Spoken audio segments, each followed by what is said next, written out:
hit record now, and that way those people who haven't been able to join us will at least be able to catch up. So welcome everybody. I wanted to do this on behalf of the Open Education SIG, and that's the special interest group supported by ALT, as a sort of follow-up to OER22, to give us a chance to sort of mull over and give feedback and comment on how that conference went. It was a groundbreaking conference, really, because it's the first time that we'd had a hybrid conference. And wouldn't it be lovely to say, you know, we're all back face to face? And I know these decisions are really, really difficult when you're a conference organizer. But I think ALT made a very brave decision to have a hybrid conference and have a day when some people could get together. Leo, great to have you here. Thank you for joining us. So I'm gonna start with Catherine, actually, because I know she was able to join the face-to-face day, and Leo as well, and you know, anybody else who was there for the first day. Let's have your reflections. Let's have your thoughts. How was it to actually meet up with people again? I must admit, the Twitter photos looked totally joyful. It was fabulous to see. Thanks, Teresa, and I hope Leo chimes in as well. Lovely to see you and to see everyone who's here. In one word, I would say that it was actually really moving to be in a room with people together. And I think, you know, Maren, when she kicked things off, and Martin, when he spoke on behalf of the co-chairs, I think we're just acknowledged the sensitivity that people feel around, you know, an individual choice about whether you're ready to go back to meet online or not, whether you're able, you know, to do that or not. So there was a lot of care and sensitivity, I think, around organizing it the way they did, and then even on site how things were. So there was a low density of people, you know, things were run really carefully, but it was positively joyful to be in the same space as people. And then, you know, obviously we were interacting with you, Teresa, and with so many people online while we were all together, which is a feature of OER conferences typically. But in this case, you know, there were much fewer people, you know, at the conference and more people online, I thought. I also have to say that it was really exhausting, and I don't know if it could have done 3 days in person, because, you know, meeting socially, having a day together, and then, you know, meeting socially after that day was quite a lot, in addition to, you know, a packed program. So we're not used to it anymore. We are not used to it anymore. That's so interesting. Leo, I think I've seen other people post similar things, that actually we spent so long not socializing, or socializing in a very limited way, that we perhaps are more aware of just how demanding face-to-face contact can be, where the conversations have often been around how demanding it is to interact online. But when we've only been interacting online for maybe over a year, 2 years even, getting back to the face-to-face reminds you, I'm sure, of all the sort of things that you've forgotten, that you take for granted. You know, you're watching people's body language, interacting with people. What do you say when? It was definitely, you know, I would say overall more wonderful than difficult.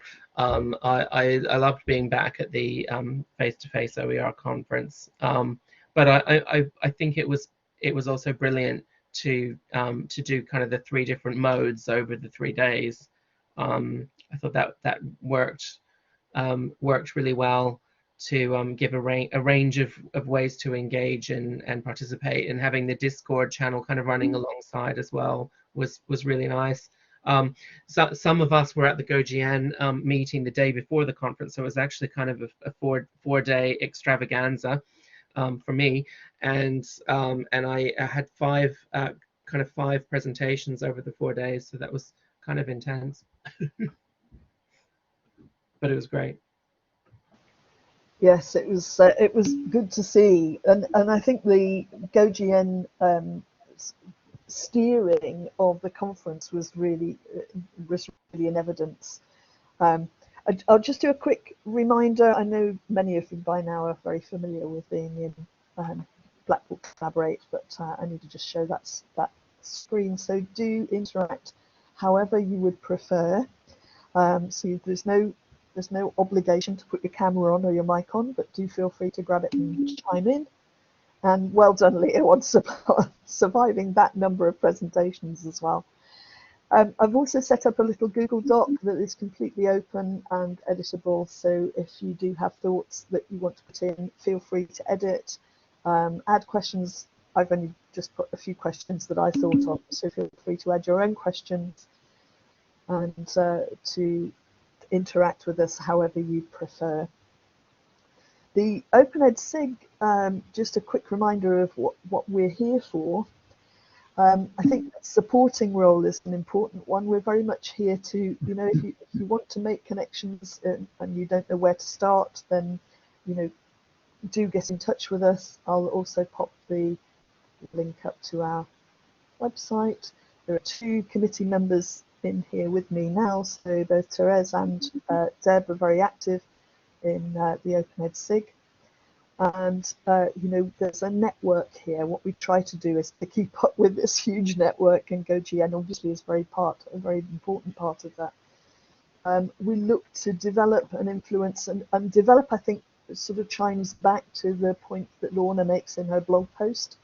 You know, it's lovely to have these get-togethers every year, but it's important that we don't just keep going over the same territory. We look at how we move forward and what we do. And I know Leo is very crucial in that. And Javier's not here at the moment. But there's a lot of great work that goes on in this community. We generally record our webinars because they provide a great bank of information, hopefully that's of use to the wider community, things that are going on within the community. We look to Alt actually to sustain what we do, because they provide us with the space and the technologies in order to interact the way we are. But we look obviously to support open education policy, and obviously look out for those unintended consequences too. Yes, and Leo, yes, absolutely. I did want to remind you to mention that. I know Leo's continuing with his PhD data collection, so yeah, if you're looking for a survey, you know, we'd be really grateful if you can contribute to that. So that's a little bit about generally what the Open SIG is. We don't have a membership list. You don't have to join the Open SIG. We are open to everyone.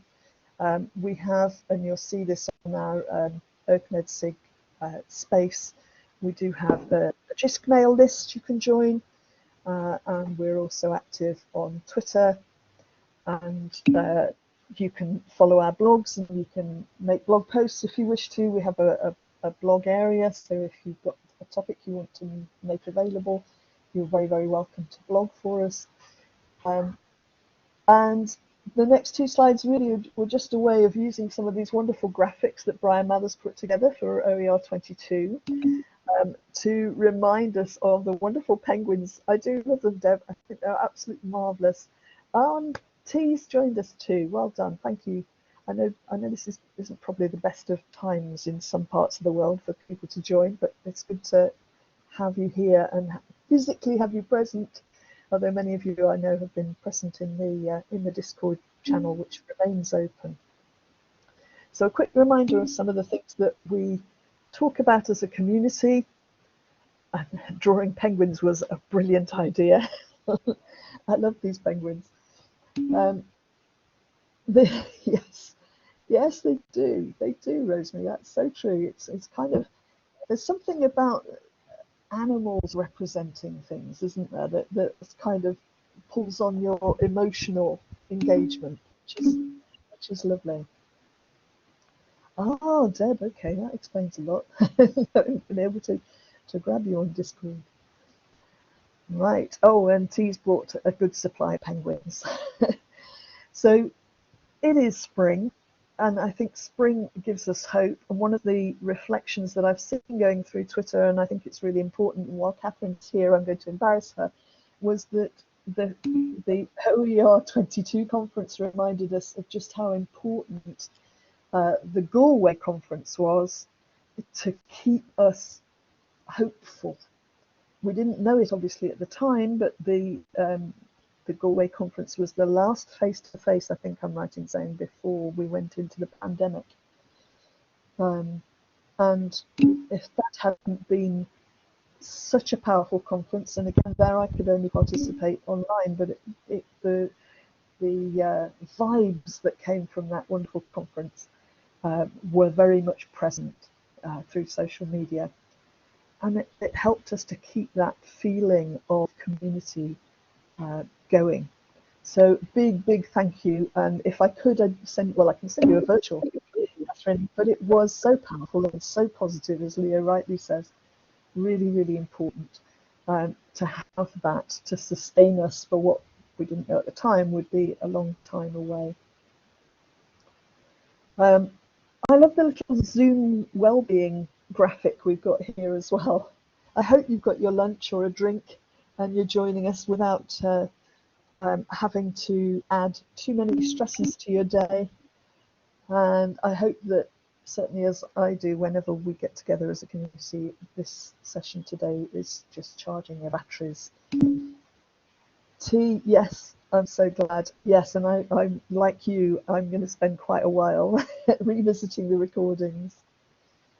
And yeah, Leo, I really feel for people. I've now retired, so I don't actually have to teach online as well, but I know people are being pulled in so many directions, and screen burn, I'm sure, is taking a toll. So the wonderful thing for me, and that's why I put the graphic right in the middle, is the fact that we are open in action. I loved it so much I got the bag with it on. This is really important, that, you know, believing in open is one thing, but how do we enact it? And as Catherine has shown us, our situation, our context may impact on that, but the important thing is that we're doing something. So yeah, I'd really love it if anybody wants to tell us what they're doing at the moment to move open forward. Please do grab a mic and tell us what open in action means to you. How did it perhaps impact on pedagogy during the crisis that we had? Was there a particular session maybe in OER22 that you found really helpful? I'd love to know, so perhaps we can turn our focus to that. Oh yes, and Leah, please do tell us a bit about your context for your survey.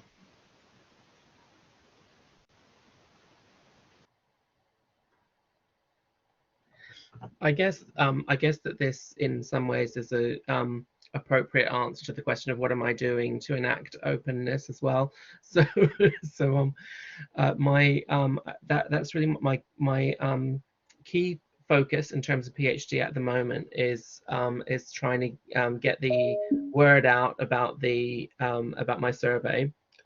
It's aimed at recruiting participants around the world, so that's going to be I think that's going to be a challenge, but one that I'll keep chipping away at and trying to find creative ways of getting in touch with people in further flung countries of the world where I don't necessarily know people that I can tap on the shoulder virtually or via Twitter. But really what my focus in the PhD is on institutional policies and how these interact with open educational practices that are happening in the institution. So it's not necessarily for only for people who work in an institution where you have an open education policy in a kind of formal sense or in a kind of standalone way. It could be about whatever policies you have in your institution that have an impact on the extent to which people feel enabled to engage in open practices, or whether they feel that those practices are really not supported or they're constrained in some kind of way by policy. and really I'm looking for people with, you know, who are, just have a kind of an interest in open education, through to people who are really really involved in it, and even people who maybe are involved in making some of the policies. Ultimately, the next phase that I'll move on to is interviewing some people who are involved in making policies. So that will be a really, and then the kind of original kind of starting point for the research has been looking at kind of existing evidence of policy, not necessarily policies like open education policies, because the more that I've looked into it, the less that I found that those necessarily exist as a standalone thing. But so it will be kind of a combination of what sort of policies are there, and what are they saying, and what are they trying to achieve? What do kind of stakeholders, members of staff that work in institutions think about the policies of their own institution, and then what are policymakers trying to do when they're making these policies as well. So I hope that that's a kind of a clear enough overview of what it's about, and do encourage anyone you think would be a good survey respondent to respond. Thanks so much. That's brilliant, Leo, and I think it is such an important area, isn't it? And the unintended consequences of policies, and sometimes it's just the ethos of an institution that you're working with that may be pushing back against you doing certain things. So, you know, really do feel free to follow up on that survey, and yeah, encourage others and share it as widely as we can as well. We've got participants here today from several different countries, so let's hope that it can be spread through their networks too. Thank you so much for joining us. Gemma, I know you're out on Ibiza, so perhaps we can cover off those areas, and we've got Berlin represented here as well, so that's wonderful. You use your networks to support Leo's investigations. Thanks so much. No, thank you. Thanks for coming. And Deb, is there anything do you want to tell us about your research? I know you're still working away on a PhD as well. You may. I'm not sure if Deb has mic. Oh yes, yes. Got it. Hi everybody. Sorry, I've been using lots of different systems today, and my computer's just like gone. I don't know what we are, what we're doing, where we are. Hello everybody. Oh, it's so nice to see everybody. It really is. Yeah, my research. I've actually very recently had my confirmation approved. Finally. So I'm just in the process now of getting my ethics, and I'm hoping to hear back about that this week. So I'm looking at basically how people experience social support within private social networking site channels, so, and the kind of impact of that on well-being. But I'm really interested in how people's behavior and practices, particularly open practices, can help with all of this kind of stuff. So yeah, it's been a long time coming, and pandemic-y and all that kind of stuff. So I'm hopeful just to get cracking on it now, and so I'll be doing some interviews with people in various networks that I'm part of, and my methodology kind of puts me in the middle of all of that, so I'm using my own kind of experiences as well.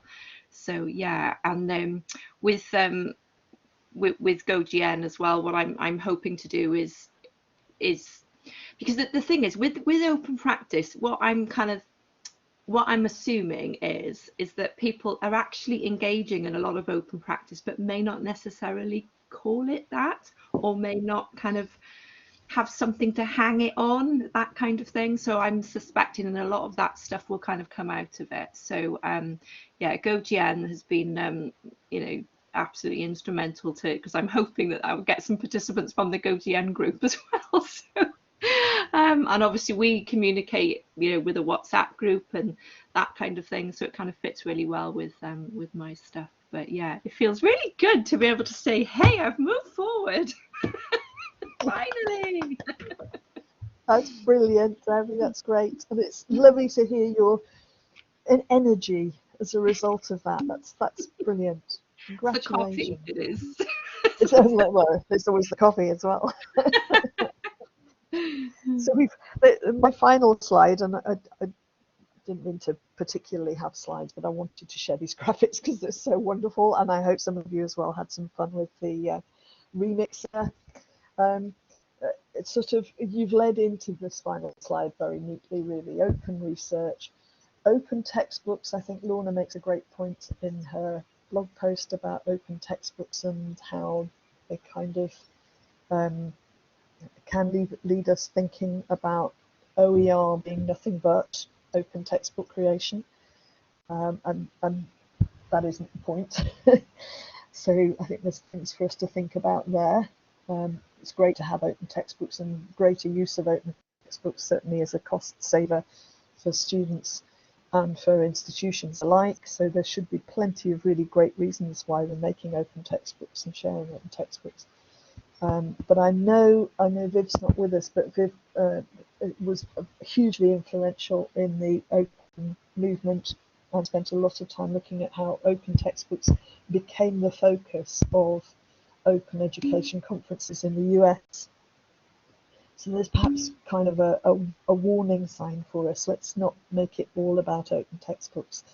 You know, what about the little OER? And as I just mentioned about practice, open practice, how do we support people getting involved?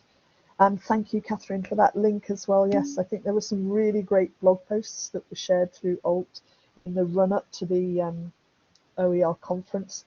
Lots of shared lessons learned, very, very important to actually have these captured. And make people aware of them as well, because, you know, blog posts sometimes get a little bit of a peak when they're first released and then disappear. Oh, okay. Thanks, Catherine. There's, you know, it's really quite important that we have an opportunity to revisit. There's so much to revisit. I think there's probably a good year's worth of work actually shared quite openly and increasingly openly through the OER22 conference. I know that not everything has been migrated yet, but the videos will be shared openly, and the materials there, and of course the conversation in Discord as well. That wildcard, did anybody go to some wildcard sessions? Anybody got anything to tell us about how they got on with the wildcard sessions? Did anybody run a wildcard? T, yes, yours was a wildcard session. Tell us about it. Can you hear me, Teresa? Yes, yes, we can. Yes, and Yeah, I'm glad you've got your Wi-Fi is holding up today. somehow my earphones are not working, so I'm hearing you just from the computer. You kind of very far. But yeah, so mine was a wild card because it was. Well, it was open-ended. You know, when I think it was Deb who said there's a lot of open work being done, but people don't categorize it under open ed. So mine was around using of creativity and flashcards. So you always, everybody who's on the call, you're welcome to send pictures, but it just needs to be pictures of your own that shows digital inequality. And my session was specifically to highlight, because I think that there was a large focus at the start of the pandemic, and even like in the mid of the pandemic, with your institutions that have not caught up with digital inequality are on the topic. So many people heard digital inequality for the first time, intersectionality and all these things. But I want to continue to have this conversation because this conversation has been there before the pandemic, but somehow, yeah, we've been lucky that more and more people have talked about it, but then if it doesn't become, they don't include it in their practice, if they don't take time to reflect on how they can improve what they are teaching or how they are teaching, particularly which platform they are teaching, like things like there are still people demanding on, webcams being on, not understanding that a student who is staff or working remotely may not have the greatest bandwidth and things like this. So I think it's a conversation to continue, especially if we are to have, I don't know, well, some institutions are going with hybrid, some are saying they are going with blended, whichever mode they are. Definitely, the new normal is not the normal that we knew before the pandemic. So that's a bit about my project. But I did attend a few other sessions as well. I'm still catching up because I joined only in the virtually. So I'm catching up with recording. I managed to catch up with the plenaries of day one. So now it's just a bit catching up with the ones that I missed, particularly from day one. But yeah, I think wildcards are always useful because they they have this element of introducing other research and other work that we may not explicitly think, um, in the hard-coded category that we have. But yeah, I've certainly enjoyed being part of the committee as well this time. I really enjoyed meeting you. I've followed you on Twitter for a while, and it was really lovely to actually be part of your session. And I think the wonderful thing about the community as well is the fact that we can pick up these conversations and return to them. I really wondered about whether in some cases it would be helpful to encourage us to re-engage with those sessions by maybe, exactly, Teresa, you put it, you just read my mind, to follow each other on Twitter and to find sort of almost study buddies, really. So if you've still got things you want to look at or resources you want to look at, you could connect with somebody and say, okay, well, let's look at them together and let's then meet up and have a chat about them. And I just think it's so helpful sometimes to talk things through with people, so that the more we connect, and it doesn't have to be through formal networks like OGN or even the Open SIG, but if we make those connections in the wild, as it was, in any sort of social space, we can continue those conversations. I know, well, I hope Deb and I will be back in touch once we get our badges, or our badge from OER22. A book group, yeah, like a book group, something like that, where you could actually sort of say, okay, well, I'm particularly going to dig into, be it policy, be it textbook, be it badges. Anybody else like to meet up and have a chat about that? Because once you get a deadline, you actually put it in your diary and you agree that you're going to do something, and someone else is going to be talking to you, you're far more likely to do it. Otherwise, I'm sure I'm totally guilty of this. I end up with an endless to-do list, and only the sort of top things that pop up get done, and the rest can stay on the list for quite a long time. So, oh gosh, okay, clever puns. You're shooting ahead, Deb. I'll leave you to that. Penguins and buddies, buddy penguins. Yeah, brilliant. So it's so good to hear from you and to get your input as to your experiences. I'm gonna play devil's advocate a little bit, because I'm hearing so many really positive things about the hybrid nature of OER22. My view is perhaps a little bit tainted by the fact that I couldn't risk participating in the face-to-face because I'm a carer for a very elderly parent, so I couldn't do that. Yeah, penguin palace. So I came in with my usual sort of, yay, it's OER22 on the first day, and of course I couldn't actually reach to OER22 until I got into Twitter. So it made me very aware of how important that network was to me in order to actually have the conversations, but I didn't really get into the kind of flow that you would get into in a physical conference when you're there with people and talking to people. It took a couple of days to do that. Did anybody else feel that, or was it just me? Yeah, no, I was going to say, Teresa, that was my only kind of slight disappointment, is that as a virtual only participant, we didn't have access to the kind of, hello, we're here, this, you know, the conference has started, and that was a bit flat for me, because I suppose I just expected it to be there, and it's that kind of thing. So yeah, that did kind of fall a little bit flat, and the same in the fact that when the online only day, like the synchronous one, you know, when that happened, I kind of expected there to be a hello everybody at the beginning of that, and that was, you know, that maybe that's just my my kind of misinterpretation of stuff, but you know, that doesn't take away anything from, you know, the running of the conference and everything, you know, but because it's very difficult to kind of, you know, pull these things off, and obviously, yeah, it's the first time that we've had to do that kind of thing, isn't it, you know, try and cater for everybody. But that was the only kind of thing that I would say.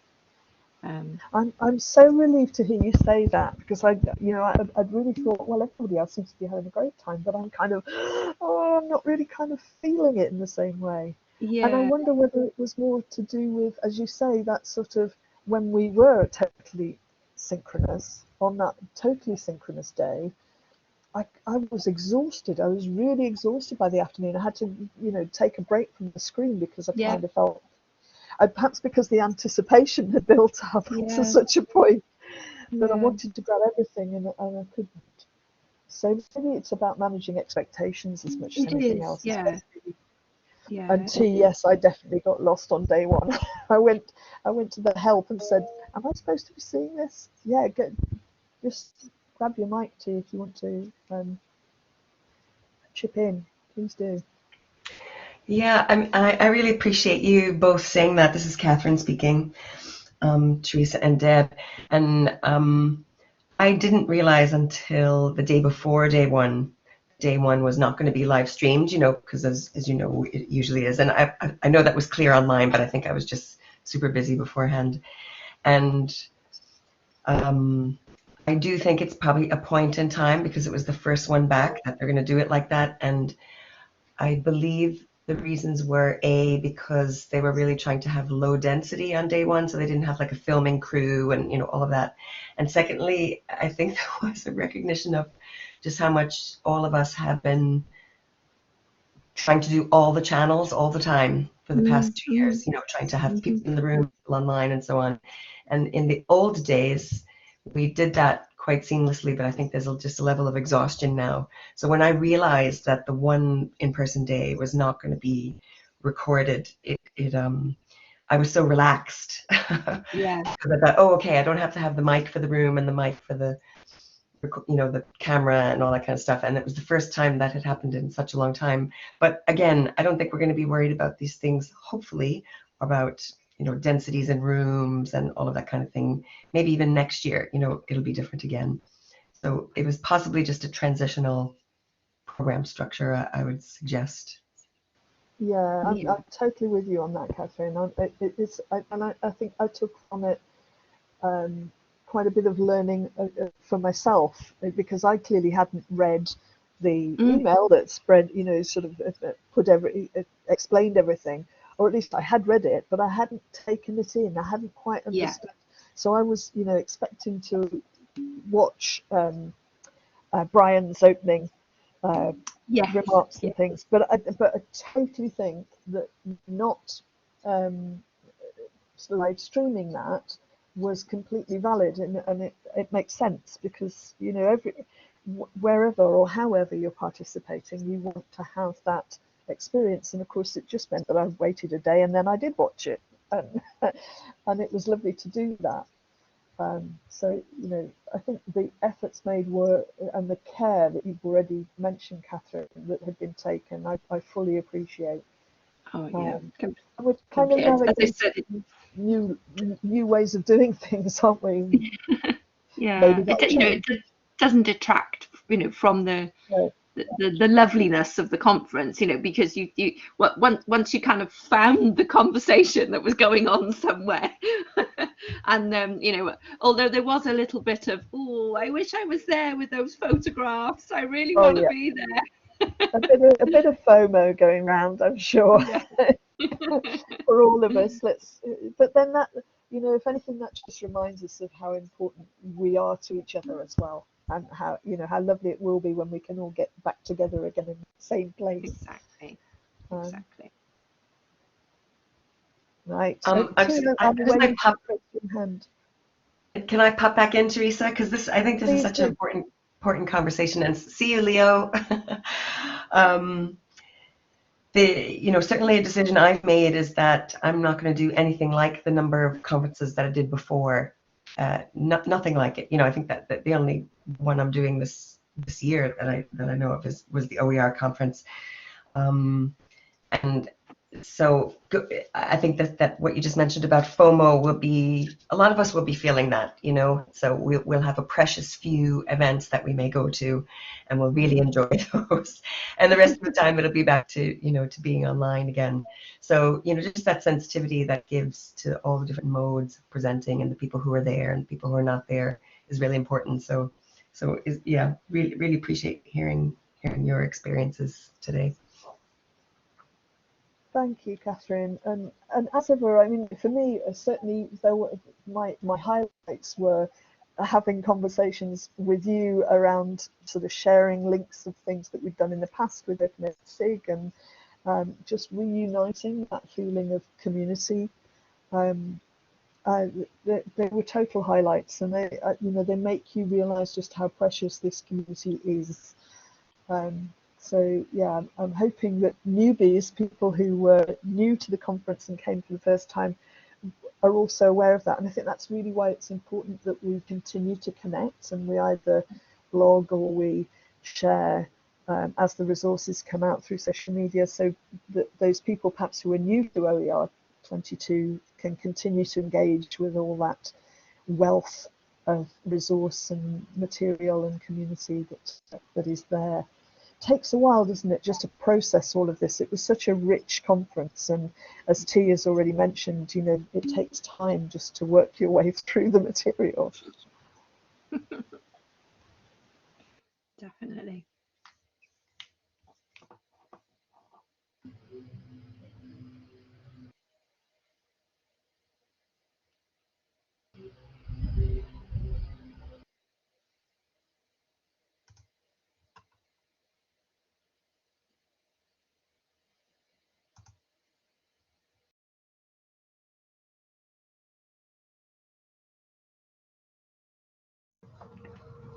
Hi, Teresa. I think you might be on mute.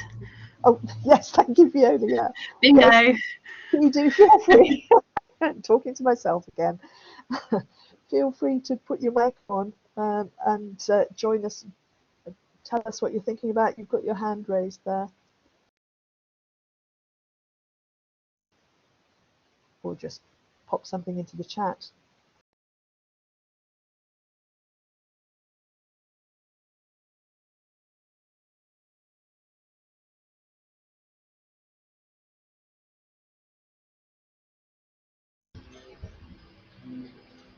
Oh, hi, Teresa, can you hear me?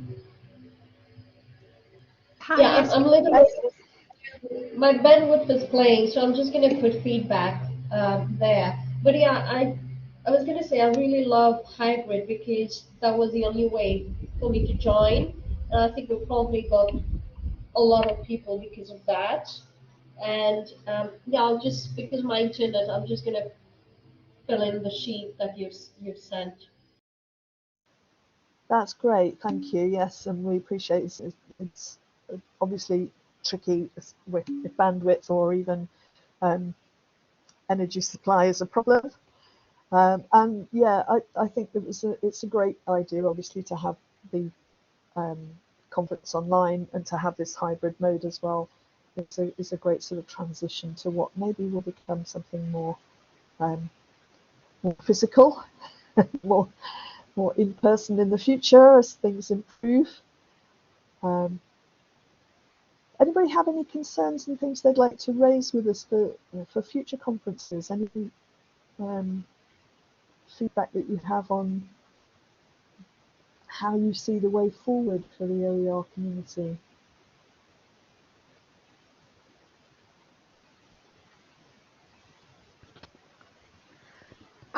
I'd just like to raise that I'd like to see us reach out more to students. I personally find that working together with students in creating learning materials and research is fantastic. And yeah, and it's always kind of hard with these conferences that are geared towards academic staff. Yeah, I don't know. Maybe like with students, we kind of have to think ahead or do some special additional outreach or a theme that's specifically staff-student partnership or something like that. I just think it could be very fruitful.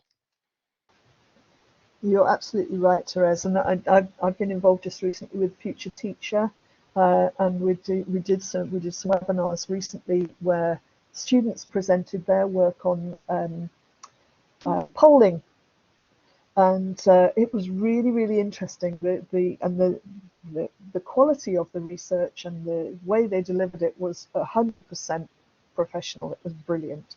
But to get sort of user perspectives, if you like, on these open technologies that we're using because of the pandemic, is just so valuable. We need to know how people are experiencing these things. Of course, it's not just students; it's other practitioners as well. That's why it's so useful to hear from T. But yeah, wouldn't it be great to have a bit of a student, student-led even? Right, I'm adding that to our list, our exec list as a to-do. I think that's really important, and thanks to for raising it. It's really important that we involve, and we don't mean to be sort of off-putting for students, but we have to be realistic that it's a difficult engagement sometimes, and we have to find ways of making it easier and lowering those barriers to participation to get students involved. Excellent. Thank you, Rosemary. Yes, I'm just going to read that through. Yes, and attendance is, how can we show up if we don't have it online? It is so helpful, and I'm sure certainly in the case of OER that the online option will stay. Participation. And I think perhaps, I don't know, maybe because I'm outside of an institution now, perhaps institutions have now, and I hope others are getting this feeling, have realised that actually the online isn't necessarily a worse option. It can be every bit as important and as well executed as we've seen in many networks. Yeah, and the budget is important to us, increasingly so in the UK as our energy prices go up. Yeah.